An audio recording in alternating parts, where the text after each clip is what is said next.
Episode 51. Rindu. Sylvia menegang seketika. Hatinya seperti diremas ketika mendengar ucapan Nathan yang menginginkannya bertemu dengan Nita. Apakah Nathan tidak mempunyai rasa kasihan sedikit pun terhadapnya? Apakah cinta yang selama ini pernah ada menghilang begitu saja? Nathan, apakah kamu tidak merasa kasihan padaku? Bagaimana kamu menyuruhku bertemu dengan istrimu? Bagaimana kalau dia nanti cemburu dan menyakitiku? Sylvia mengusap air matanya yang sejak tadi sudah menggenang di pelupuk mata. Hatinya terasa begitu sakit dan perih. Ia tahu kalau Nathan masih sakit hati padanya karena mengetahui hubungan one night stand-nya dengan beberapa pria ketika di Italia dulu. Tapi semua itu ia lakukan karena Sylvia merasa kesepian, stres, dan butuh kehangatan, bukan karena dia telah mendoakan hatinya dari Nathan. Apakah Nathan tidak mengerti bahwa hubungan jarak jauh mereka yang membuatnya melakukan hal tersebut? Justru karena aku kasihan padamu, Sylvia, makanya aku akan membawamu bertemu dengan Nita dan meminta bantuannya agar kamu bisa mendapatkan uang yang kamu butuhkan. Jawab Nathan mulai kesal. Apakah Sylvia mengira kalau Nita adalah tipe wanita yang suka marah-marah dan pendendam? Nathan benar-benar tidak habis pikir dengan otak wanita yang pernah menjadi kekasihnya itu. Menurut Nathan, terlalu kekanakan. Tapi aku malu. Sylvia menunduk, dan hal itu semakin membuat Nathan menggelengkan kepalanya. Sylvia, aku sangat lelah dan ingin segera menemui istriku. Jadi aku menawari bantuan sekali lagi. Ikut masuk ke dalam dan bertemu dengan istriku, atau pulanglah karena ini sudah sangat larut. Ujar Nathan sudah terlihat sedikit emosi.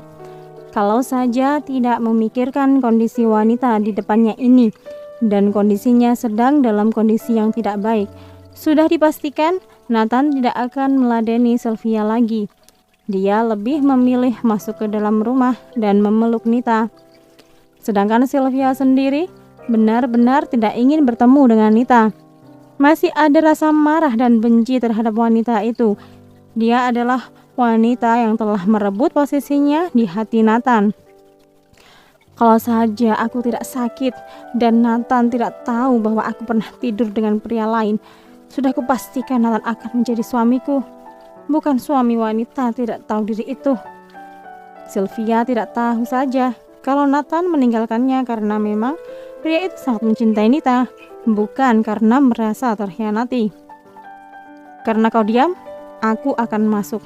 Pulanglah. Nathan melangkah lebar, meninggalkan Sylvia dan langsung masuk ke dalam rumah. Sedangkan Nita bernapas lega saat melihat suaminya meninggalkan mantan kekasihnya itu tanpa ada adegan pelukan atau elusan lembut di rambut Sylvia.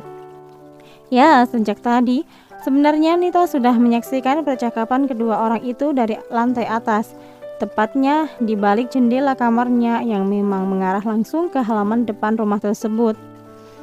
Aku harus berpura-pura sudah tidur. Nita berlari ke arah ranjang dan langsung masuk ke dalam selimut. Tidak lama setelah itu, pintu kamar terbuka. Nita bisa mendengar derap langkah dari sepatu Nathan yang berjalan ke arahnya. Nathan duduk di sisi ranjang dan tersenyum ketika melihat istrinya sudah terlelap. Aku kangen banget. Maaf karena membuatmu menunggu sampai kamu udah tidur. Bisik Nathan mengelus pucuk kepala Nita dengan lembut. Rasanya pengen buka mata dan meluk dia. Aku juga kangen tahu. Jerit Nita dalam hati.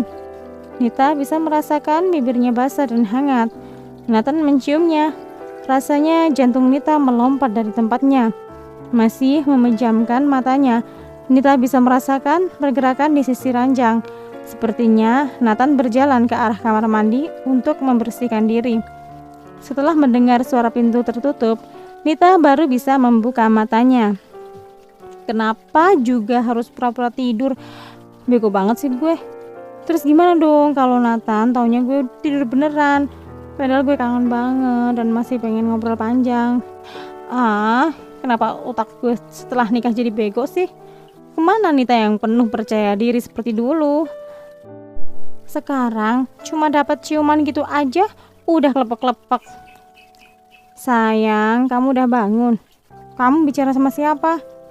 Nita langsung menoleh ke arah sumber suara dan langsung melototkan matanya. Sial, Nathan udah selesai mandi. Malu. Aku gak ngomong sama siapa-siapa. Tadi tuh aku terbangun karena tanganku digigit nyamuk. Hehehe. Dan tadi aku ngedumel bersama nyamuk itu. Alasan klasik yang sedikit masuk akal. Nathan tersenyum dan berjalan ke arah sang istri. Nita langsung memalingkan wajahnya ketika suaminya berada di sampingnya, hanya menggunakan handuk yang melilit di pinggangnya. Aku kangen banget. Baru sehari jauh dari kamu, tapi rasanya udah kayak berhari-hari. Ujar Nathan langsung memeluk Nita dan membawa wanita itu ke dada bidangnya. Meski merasa kaget karena pipi kirinya menempel penuh pada dada bidang sang suami, tapi wanita itu cepat membalas pelukan Nathan dengan erat. Rasanya begitu bahagia saat mendengarkan detak jantung Nathan yang berdetak lebih cepat. Aku juga kangen banget sama kamu. Bersambung.